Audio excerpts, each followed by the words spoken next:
নিরাপত্তার খুঁজে English channel পাড়ি দিয়ে যুক্তরাজ্যে আসা কিশোর আশ্রয় প্রার্থীদের জীবন এক গভীর সংকটের মুখে।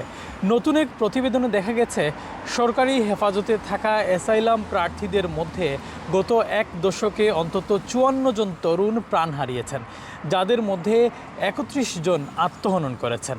এছাড়া দুর্ঘটনা, অসুস্থতা আর অজানা কারণেও মৃত্যু হয়েছে।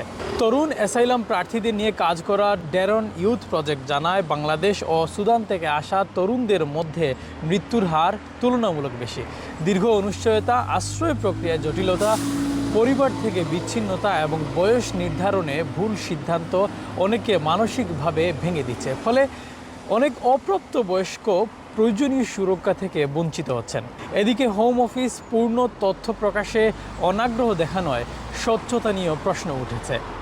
সব মিলিয়ে এই মৃত্যুগুলো শুধু সংখ্যা নয়, বরং একটি ব্যর্থ ব্যবস্থার কঠিন প্রতিচ্ছবি বলছেন বিশ্লেষকরা। Shariful Islam Chowdhury, channel S, London.